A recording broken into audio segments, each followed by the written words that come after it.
Berbicara buat kami, rapi hamba yang tidak ada apa-apanya Tuhan. Dalam nama Yesus, sama-sama katakan amin, amin. Silahkan duduk Bapak Ibu, shalom. Ya, kita bersyukur kita memasuki bulan Februari. Ya, dan bulan ini adalah bulan yang penuh cinta. Ini nggak bilang amin ya? Nggak ada cinta ya di hatimu. Makanya ini ya ping-ping semuanya ya. Ya, kalau di sini judulnya apa? Coba baca sama-sama. No life. Kalau saya bilang no love, no life. Langsung to the point. Ya, nggak ada cinta itu nggak ada kehidupan. Amin. Karena Alkitab juga bilang begitu. Nggak ada kasih, semuanya omong kosong. Nah, kita akan membahas dulu ya bahwa bagaimana hidup itu tidak berarti tanpa cinta, saudara. Ya, tanpa kasih. Kita tuh sering mendengar kata kasih. Kalau yang ada di pikiran saudara, kalau orang bilang kasih itu identik dengan apa? Angkat tangan. Hadiah, ya. Ada yang lain?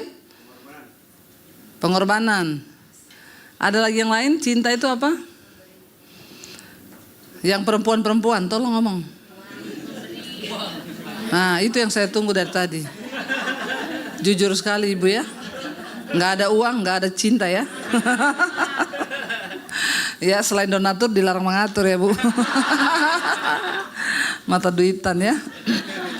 Iya, saudara, kalau kita mendengar kata kasih itu identiknya apa? Ya itu tadi, hadiah, pemberian, uang. Makanya seringkali kalau kita tuh pinjam uang terus nggak dikasih, ngomongnya apa? Nggak ada? Bahasanya orang Kristen itu. Bahasa yang sangat rohani. Kalau pinjam uang dibilang nggak ada. Padahal kaya, ke gereja, pelayanan. Tapi kok nggak ada? Apakah kasih itu hanya sesimpel itu? Pemberian, hadiah, uang, ya. Kita mau belajar dulu apa itu kasih supaya kita mengerti ya sebelum kita membahas lebih lanjut. Kenapa tanpa kasih itu tidak ada hidup yang kekal apalagi? Ya, buka bersama 1 Korintus 13 ayat 1. Ya, mulai yang jatuh-jatuh cinta juga, yang pacaran ya, biar menjadi pertimbangan ini, ya. Jadi pertimbangan, jangan bilang, ya cinta itu buta." Cinta buta, token listrik itu bunyinya bukan lagu dangdut, sayang. Sayang, tolong dipikir ya. Token listrik bunyinya itu nit, makin kau nggak bayar makin kencang nit. Ya, bunyinya itu bukan lagu dangdut. Jadi tolong kau pikir baik-baik ya. Yuk, apa itu kasih? 1 Korintus 13 ayat 1.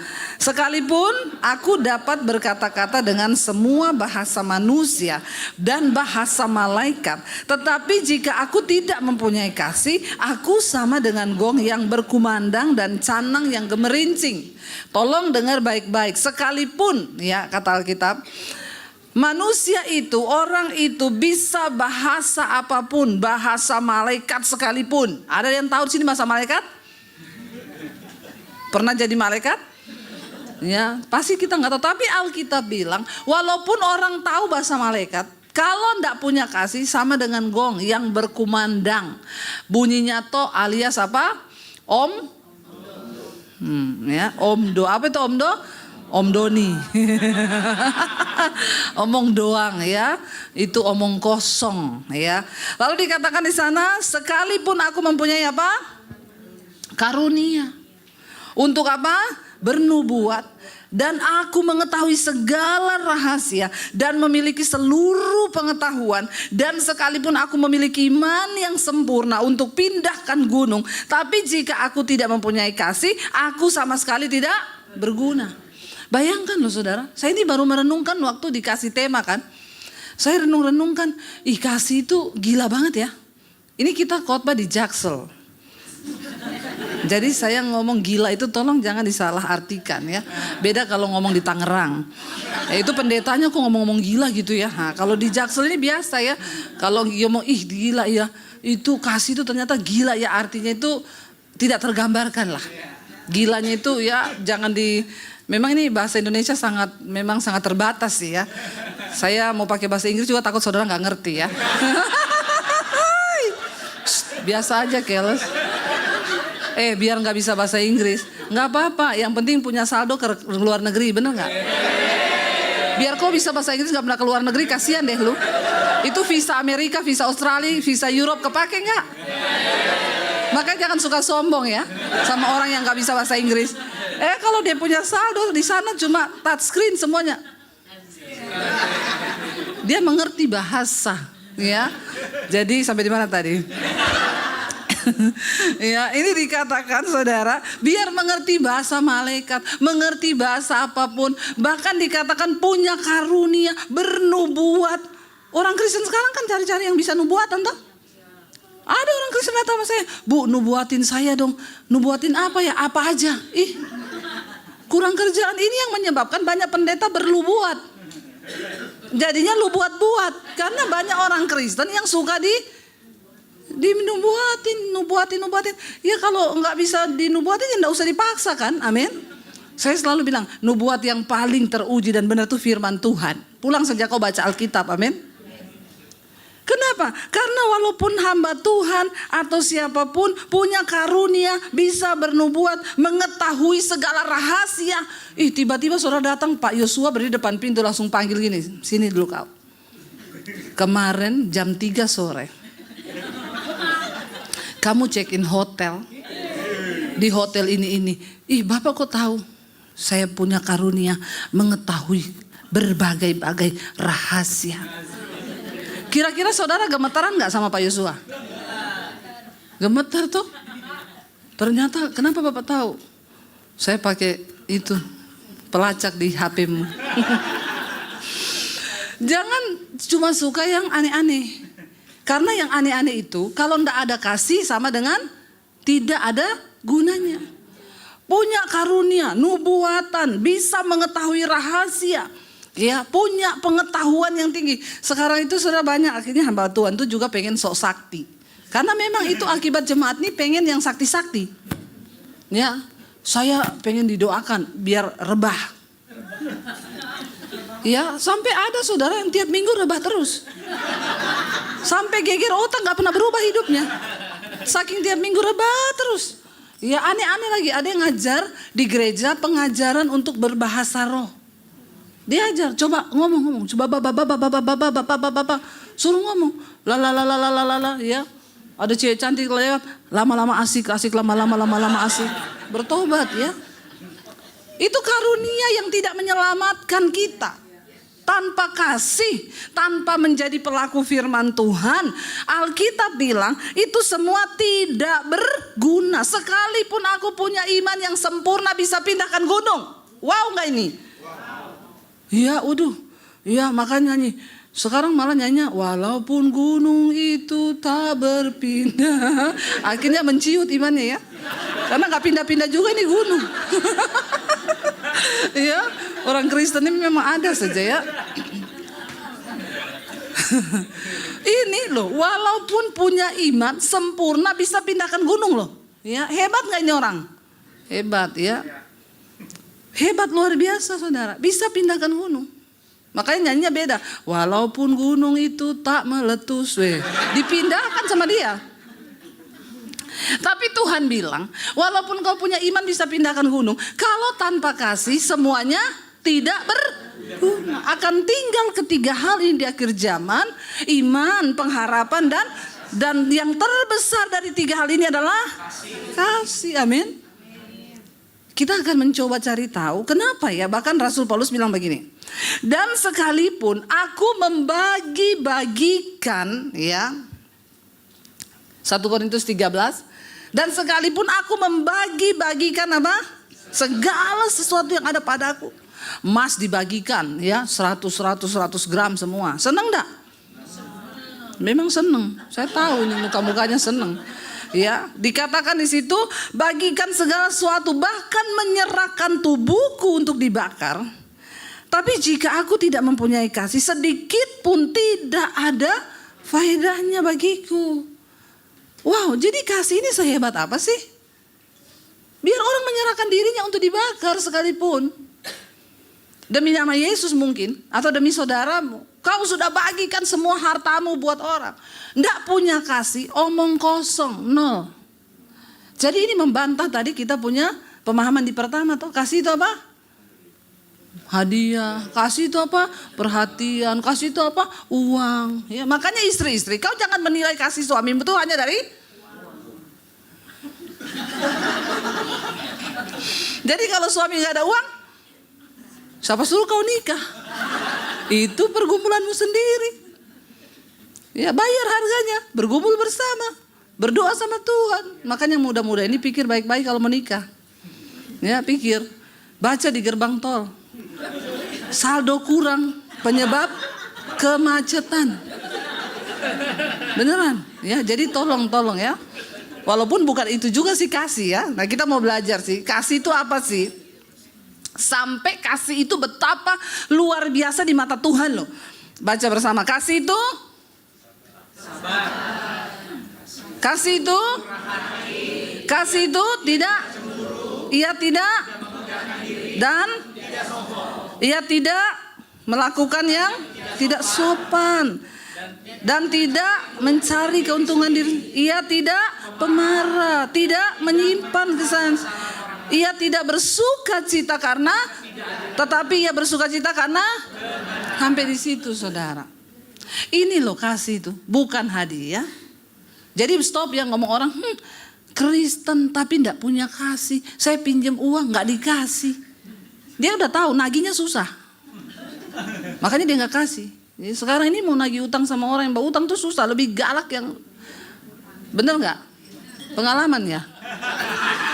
Kok semua langsung iya betul. Jadi ternyata kasih itu luar biasa. Kasih itu sabar. Walaupun kau ke gereja, kau pelayanan, kalau ndak sabar, ya nyetir mobil orang nyebrang, dasar, bertobat bapak-bapak, ibu-ibu juga, anak muda juga, ya. Lalu kasih itu murah hati. Nah ini memberi. Jadi sebenarnya memberi uang hadiah itu cuma satu bagian dari kasih. Orang Kristen selama ini salah kaprah ngomongin kasihnya. Ada di dalam kasih itu yang namanya murah hati. Gampang untuk menolong orang. Amin. Tapi gak semuanya kasih itu. Lalu dikatakan yang ketiga, ia tidak cemburu. Istri-istri cemburu sama suami boleh gak?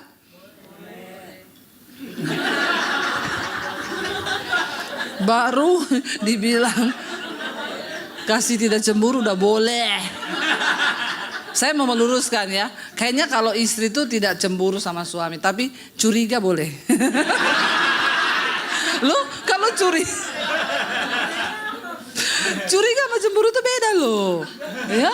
Kalau curiga itu kan mencurigai ya, itu ada unsur-unsur detektif. Untuk ya kita bisa mencari tahu kebenaran ya. Jadi suami juga kalau dicurigai istri itu bersyukur, berarti kau disayang. Ya, tapi juga istri jangan gila, kau curiga terus. Ya, suaminya lihat HP, lihat apa? Sekarang ini bapak-bapak juga sampai jam 1 malam lihat HP, ternyata nonton apa? Drama box. Drama box bapak-bapak zaman sekarang ini. Astaga, saya lihat banyak bapak-bapak itu ya, kalau di mall di mana bapak itu begini terus, itu bapak lagi meeting atau apa ya. Ternyata saya intip lagi nonton drama box. Ih, bertobat bapak-bapak ya. Bukan ibu-ibu lagi sekarang, bapak-bapak. Yosua, awas loh. Ya, jangan sampai kena itu ya Pak ya. Itu roh-roh akhir zaman. Saudara, dikatakan kasih itu tidak cemburu, ya, menjaga boleh, tapi suaminya dibuntuti terus sudah sampai kayak apa, ya, janganlah ibu-ibu, nanti suaminya juga gila loh. Kalau dia gila kan kita juga yang repot toh. Jadi jangan terlalu ya, jangan terlalu. Kasih itu tidak memegahkan diri dan tidak sombong. Ya nggak usah memegahkan diri, sombong apa-apa. Orang yang paling sombong sih satu sih saudara, tidak menghormati Tuhan. Itu orang paling sombong di dunia itu. Dia pikir itu napas dia dapat tuh dari alien. Ya. Jadi ya bertobat, hormati Tuhan ya. Ia tidak melakukan yang tidak sopan. Kasih itu ternyata ini. Kau ada nggak melakukan yang tidak sopan, anak muda? Ya walaupun orang nggak tahu. Ya kita semua ini melakukan hal-hal yang tidak sopan walaupun orang nggak lihat, tapi Tuhan melihat. Lalu dikatakan tidak mencari keuntungan diri sendiri. Ya berarti kita nggak bisa bisnis, Bu, lain bisnis. Kalau orang mencari keuntungan diri sendiri itu, ya aduh ya, dia bukan cuma makan nasi, dia makan teman. Iya nggak saudara? Orang kan makan nasi, makan kue tiaw, makan apa, ini teman dimakan loh. Karena untuk mencari keuntungan diri ya. Sahabat juga dimakan ya. Jangan sampai kita tertuju hanya untuk kepentingan diri sehingga kita ini tidak peduli dengan orang lain, merugikan orang. Lalu ia tidak marah. Ini kasih, makanya walaupun kau punya karunia bernubuat, punya ini dan yang terpenting ini, tidak menyimpan kesalahan orang lain. Memori hati dan otak kita ini kecil. Jangan kau simpan semua sampah. Kesalahan orang itu sampah. Ya, itu harus dibuang, dibersihkan dari hati dan hidup kita. Orang itu kalau menyimpan kepahitan orang lain terlihat kok, mukanya tuh tertekan. Ya, nanti di rumah pakai koyo di sini. Nah, ini yang sering-sering pakai koyo ini masih banyak simpan kepahitan sama orang. Ya. Dan orang itu saudara kalau simpan kesalahan orang, hidupnya nggak bahagia. Orang yang di sampingnya juga ikut nggak bahagia. Jadi istri-istri, kalau suamimu nggak bahagia, itu tanda-tanda. Ya, coba kau cek hatimu, jangan-jangan kau banyak simpan kepahitan. Ya, kepahitan sama ipar, kepahitan sama mertua, kepahitan sama tetangga. Semua dipahitin. Ya, iya Bu, soalnya mertua saya adalah maut, ipar saya maut, tetangga saya maut. Ya, kau yang membawa roh maut. Kayaknya semua maut kau ya. Bertobat saudara, amin. Jangan simpan kesalahan orang lain. Terlalu sayang hari-hari kita ini dilewati cuma simpan kepahitan. Percayalah setiap orang yang datang di hidup kita Tuhan izinkan untuk melatih kita. Ada yang untuk mengajari kita mengampuni. Jadi kalau kau ketemu orang yang bikin jengkel, Tuhan lagi ajar kau lewat dia untuk mengampuni, amin. Ada yang utang tidak bayar, Tuhan lagi mengajari kau tentang mengikhlaskan yang hilang, amin.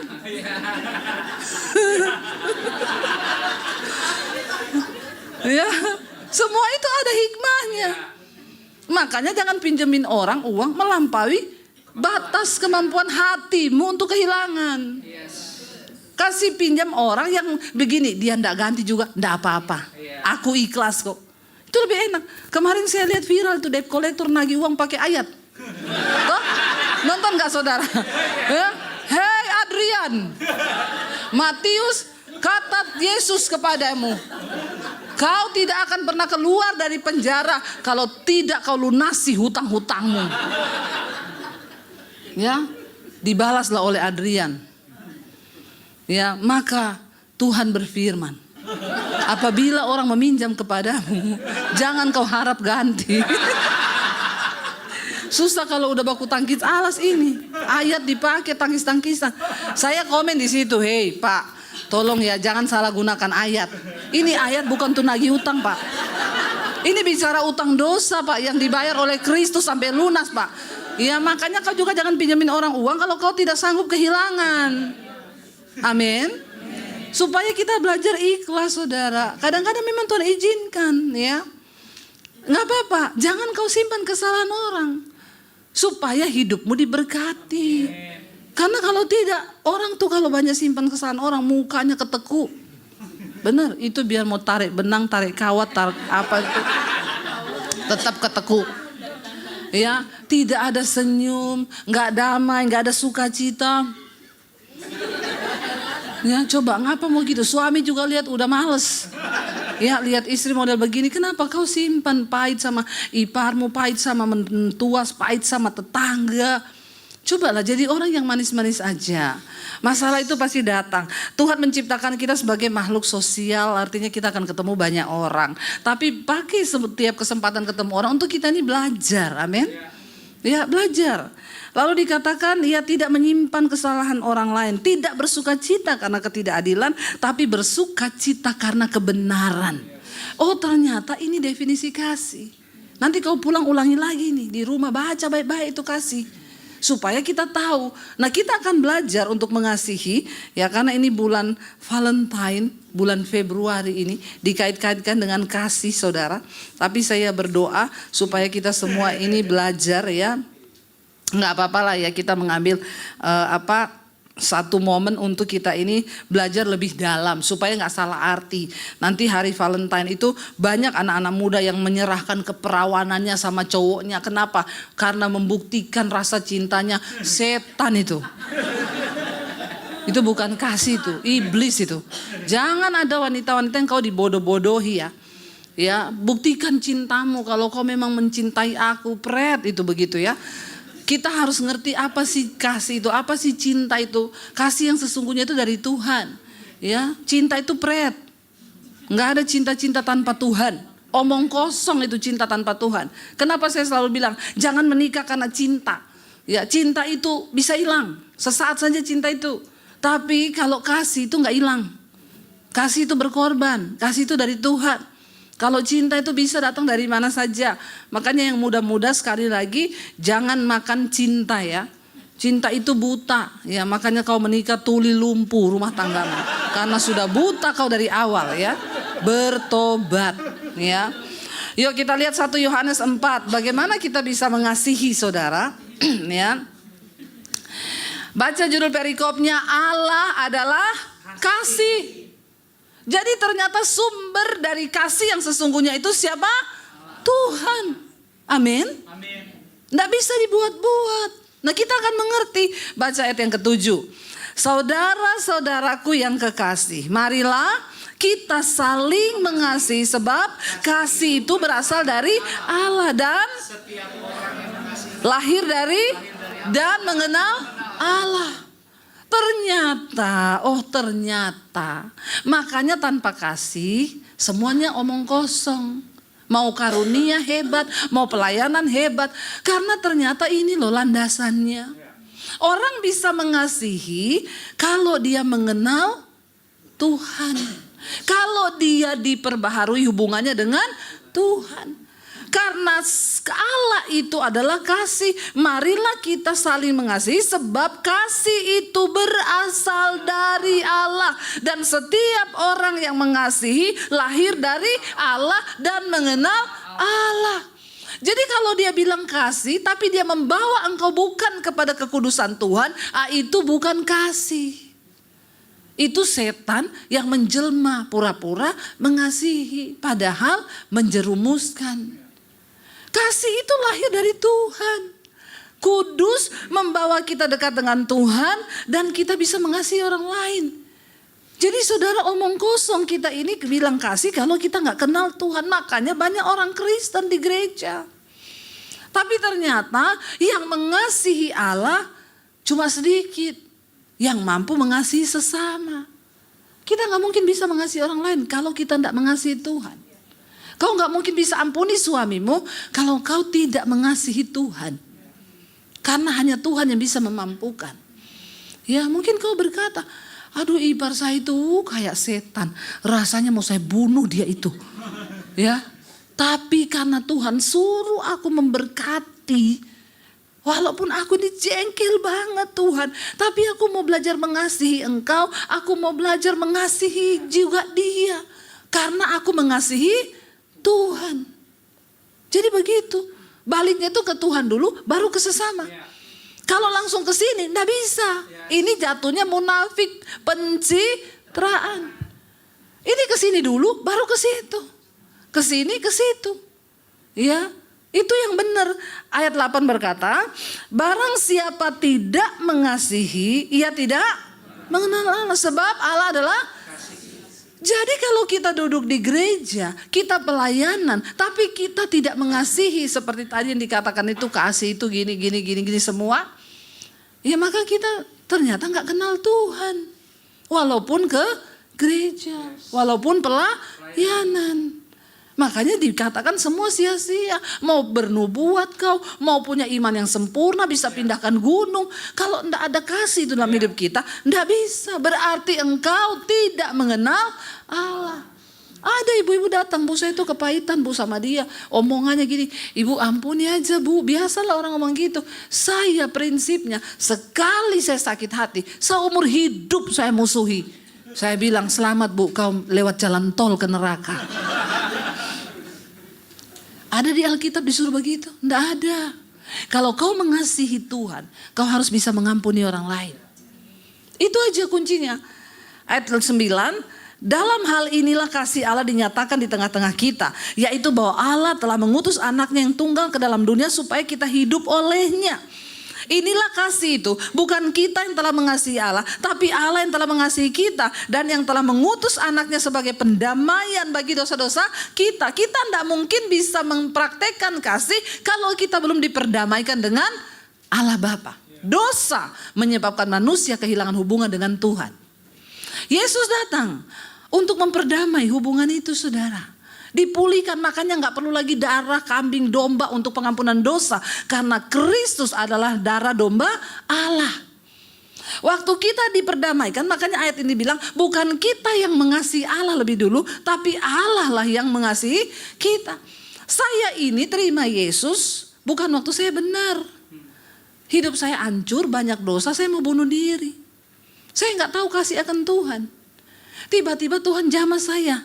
Tuhan pulihkan hidup saya, diangkat dari lumpur dosa, diperbaharui hubungan saya dengan Tuhan. Waktu saya mengalami kasih Tuhan, saya barulah belajar mengasihi Tuhan. Yaitu dengan cara melakukan firman-Nya. Setelah kita menerima kasih Tuhan, bagaimana kita ini belajar mengasihi Tuhan. Kita buka ayatnya yuk, jangan dibilang saya mengada-ngada. Orang yang mengasihi Tuhan itu seperti apa? Buka bersama saudara. 1 Yohanes 14 ayat 23 dan 24. Orang yang berkata mengasihi Tuhan. Supaya saudara kalau di gereja gak nyanyi, aku mengasihi Engkau Yesus dengan segenap hatiku. Malaikat bilang, pret. Jawab Yesus, 1, 2, 3. Jika seorang mengasihi aku, ia akan menuruti firman-Ku dan Bapa-Ku akan mengasihi dia. Dan kami akan datang kepadanya dan diam bersama-sama dengan dia. Barang siapa tidak mengasihi aku, ia tidak menuruti firman-Ku. Dan firman yang kamu dengar itu bukanlah daripadaku, melainkan dari Bapa yang mengutus aku. Jadi kalau kita berkata kita mengasihi Tuhan, tapi kita gak melakukan firman Tuhan, maka kita tidak mengasihi Tuhan Yesus. Cuma punya iman toh. Setan juga punya iman. Kau percaya ada Allah, setan juga percaya. Ya, banyak orang Kristen yang satu level sama setan. Sama-sama beriman. Tapi tidak mengasihi Tuhan Yesus. Ya, dari cara apa? Kita menjadi pelaku firman Tuhan. Tapi kalau di gereja nyanyinya, I am a friend of God. I am a friend of God. I am a friend of God. He's called me friend.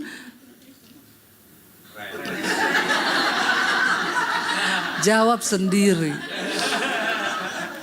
Kalau kita berkata ngaku-ngaku bestinya Tuhan Yesus, tapi nggak mengasihi Tuhan. Besti itu harus mengasihi. Ya, mengasihi Tuhan tuh dengan cara apa dikatakan? Engkau menuruti firman-Ku, menjadi pelaku firman Tuhan. Lalu kita kembali ke 1 Yohanes 4 tadi saudara. Sekarang kita baca ayat yang ke-11. Saudara-saudaraku yang kekasih, 1 Yohanes 4 ayat 11 baca. Jikalau Allah sedemikian mengasihi kita, maka haruslah kita juga saling mengasihi. Suami istri, kita mulai dari hidup kita dulu yuk. Orang yang terdekat. Orang yang terdekat itulah orang yang paling membentuk kita. Kau sudah memilih itu suamimu. Kau sudah pilih itu istrimu. Ya, sekalipun kau menyesal. Ya, namanya juga manusia atau bohong ya. Kalau bilang tidak menyesal. Saya lihat banyak yang muka-muka penyesalan sih. Tapi kalau kau belajar mengasihi, kasih itu bicara komitmen saudara. Kalau cinta bubar. Ya, ada uang abang disayang. Tidak ada uang abang melayang ya. Ditendang. Itu sudah biasa terjadi. Tapi kalau kita mengasihi, ya ayo kita yang sudah terlanjur nih, karena kan nggak boleh cerai, orang Kristen nggak boleh cerai. Ya jangan bilang saya sudah terlanjur bu. Soalnya dulu saya pilih dia, saya belum bertobat, mata saya masih gelap. Itu sudah resiko. Ya itu harga mati yang harus dibayar. Makanya yang muda-muda ini, yang muda-muda yang belum menikah. Yang belum nikah angkat tangan, coba tolong angkat tangan ya. Saya mau memberi nasihat.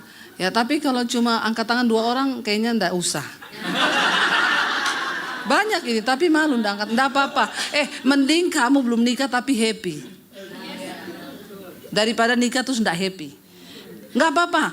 Ya umur 26 belum nikah, 30 ndak apa-apa. Kalau ada tantemu yang julid-julid itu ketemu, kan pasti ditanya toh. Kapan nikah? Ya jawab gini tante, aku pilih pernikahan yang bahagia. Karena aku pengen langgeng seumurnya. Aku gak pengen jadi janda muda. Ya bilang aja gitu. Soalnya memang tante-tante Juli itu gak puas. Kalau ketemu udah punya pacar belum? Belum. Kalau sudah kau jawab sudah, kapan nikah? Kalau kau sudah nikah dia tanya, belum punya anak? Ya benar ya. Jadi tanya aja tante, ini tante atau sensus penduduk? Ya, saudara yang belum menikah ini tolong ya, buka mata lebar-lebar. Pelajarilah ya keadaan di sekelilingmu. Sudah banyak contoh kan? Ya, iya sih. Tapi kau jangan takut nikah juga. Karena tetap masih ada laki-laki yang baik kok. Ya, tapi itu harus kau dapat dengan doa dan puasa. Ya, tidak ada dia di pinggir-pinggir jalan, di emperan toko, tidak ada. Tapi siapa tahu ada tukang parkir yang menyamar CEO, kan?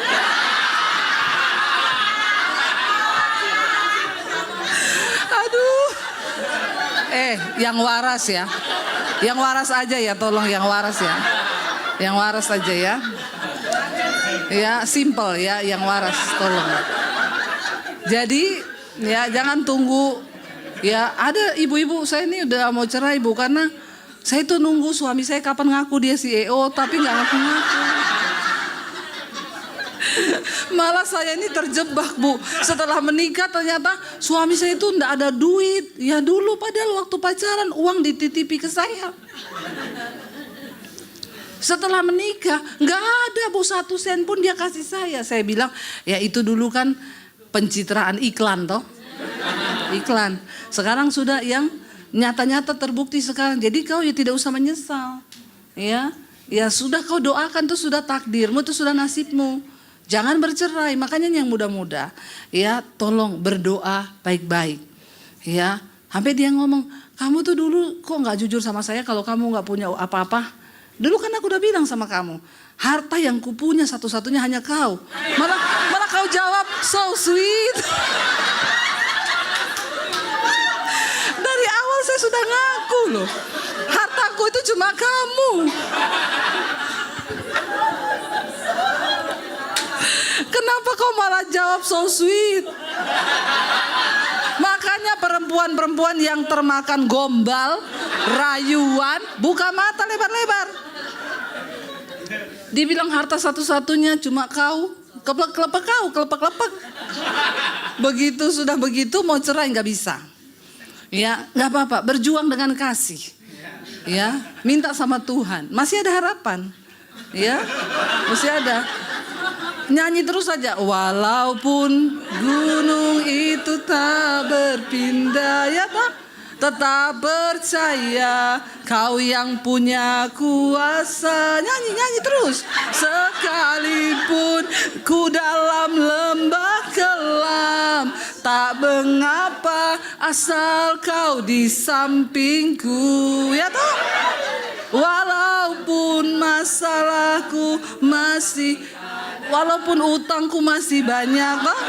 Jaya rencanamu terindah, pribadimu takkan pernah berubah. Iman yang aku pegang padamu Tuhan yang setia. Amin. Ini lagu cocok buat yang sudah terlanjur. Walaupun kau dalam lembah kelam, asal Tuhan besertamu. Ya mau diapakan Pak? Sudah terlanjur ya Pak. Makanya yang muda-muda ini tolong konseling sama Pak Gembala kalau mau nikah. Ya, saya menerima konseling pranikah. Cuma khusus itu, yang lain-lain tidak. Kalau sudah terlanjur apalagi, kau dengar saja firman Tuhan. Karena pusing juga kita. Yang belum terlanjur ini, tolong buka mata lebar-lebar ya. Kasih itu. Ya, kasih itu ternyata luas sekali sehingga kita ini jangan tertipu. Nah, sudah habis waktu, pemusik sudah mengintimidasi saya. Cepat ya, kita cepat aja. Silakan maju ke depan sini. Ya. Haleluya, ini penting saudara. Coba kita lihat ayat 12 ya. Baca sama-sama dengan suara keras. Tidak ada seorang pun yang pernah melihat Allah. Jika kita saling mengasihi, Allah tetap dalam kita dan kasih-Nya sempurna dalam kita. Ayat 13. Demikianlah kita ketahui bahwa kita tetap berada dalam Allah dan Dia dalam kita. Ia telah mengaruniakan kita mendapat bagian dalam roh-Nya. Perhatikan baik-baik. Apa tanda dari Tuhan itu hadir di hidup kita? Kau gak bisa bilang begini, saya ibadah itu merinding loh, ada Tuhan. Kau lewat tempat gelap, ada setan juga merinding gak? Hah? Merinding gak? Merinding toh? Maaf, nahan kebelet juga merinding gak? Merinding saudara, apalagi itu? Jadi tanda Tuhan hadir bukan soal merinding. Ya, ayat ini bilang kita nih nggak ada yang pernah lihat Allah. Apa pernah kau pulang ke rumahmu, Allah duduk tuh di sofa? Pernah kau bilang begitu? Enggak kan?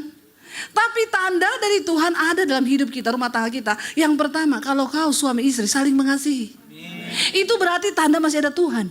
Amin. Kalau kau hidup dalam kekudusan, di dalam rumah tanggamu, tidak pernah ribut-ribut, gak pernah berantem, kau hidup dalam kekudusan, itu fix tanda Tuhan masih ada. Jadi kehadiran Tuhan itu gak usah muluk-muluk. Kau merinding dulu, lihat bayangan hitam lah. Ya, getar-getar lah. Ya itu tadi rebah-rebah. Ya sampai geger otak juga. Kalau hidupmu gak belajar mempraktekkan firman Tuhan, gak ada gunanya. Maka dikatakan gak ada orang pernah lihat Tuhan. Tapi kalau engkau hidup saling mengasihi, itu tandanya Allah masih ada di dalammu. Kalau kau mau ribut sama suamimu, tiba-tiba Tuhan tegur, jangan loh, Tuhan ampuni aku Tuhan, aku mau mengasihi suamiku, amin. Tiba-tiba suami juga mau marah, ampuni aku Tuhan, aku mau mengasihi istriku. Itu tanda masih ada Tuhan di dalam hidupmu, dalam rumah tanggamu. Tapi kalau dalam rumah tanggamu pertengkaran, piring terbang, bukan cuma Amerika bisa bikin piring terbang, aku juga melayang. Itu sudah gak ada Tuhan, syaiton. Syaiton, bener. Jadi bertobat saudara. Ya, makanya ayat yang terakhir bilang begini, sabar, jangan dulu main. Ya, tolong ya, tolong tahan, bisa yuk, bisa. Kita lihat saudara ya. Nah, ayat 20, lompat langsung ayat 20 sebab mereka sudah di sini. Lompat, mereka yang bisa mempercepat firman Tuhan. Ya, baca ayat 20 yuk. Jikalau apa? Seseorang berkata, aku mengasihi Allah dan ia membenci saudaranya, maka ia adalah pendusta. Karena barang siapa tidak mengasihi saudaranya yang dilihatnya, tidak mungkin mengasihi Allah yang tidak. Sedangkan orang yang kau lihat dengan matamu, kau tidak kasihi, kau tidak ampuni. Apalagi kau bilang mengasihi Tuhan Yesus yang tidak terlihat. Yang benar aja, yang waras ya, yang waras. 6 kali 8 ibu kota Indonesia yang waras. Simpel aja kok ya. Jadi tandanya apa saudara? Tuhan itu gak terlihat. Kita bilang Tuhan kita kasihi padahal kita gak lihat. Bagaimana kita bisa mengasihi Tuhan yang kita gak lihat, sementara saudaramu, iparmu, mertuamu, menantumu yang kau lihat tidak bisa kau kasihi, tidak bisa kau ampuni, kau simpan terus kesalahannya. Kau adalah dusta, amin. Jadi ini aja yuk kita ngerti ya, biar kita mengawali bulan Februari ini, ya bulan yang penuh cinta ini, kasih kita juga dibaharui, amin. Pulang suami istri berdamai, amin. Ada yang lagi berantem datang sini, banyak orang Kristen datang ke gereja berantem banyak. Saya tahu ini yang muka-mukanya berantem, di mobil berantem hebat. Ya terus mau apa? Udah deket gereja itu, diam, udah masuk parkiran loh. Cepet, lap itu air matamu, lap. Dandan lagi, dandan. Dan masuk di situ, ketemu Pak Yosua, shalom, apa kabar ibu? Luar biasa. Malaikat nyanyi, buka dulu topengmu, biar kulihat wajah. Stop. Kayaknya kalau nyanyi begini langsung keumpan semua ya. Saudara, yuk ya, yang waras ya. Kita itu mengerti firman Tuhan, kita jadi pelaku firman Tuhan. Bangkit berdiri bersama. Kita nyanyi lagu tadi yang lagunya sebelum firman yang bukan yang Inggris tadi ya. Pada nggak ngerti yang lagu Indonesia tuh.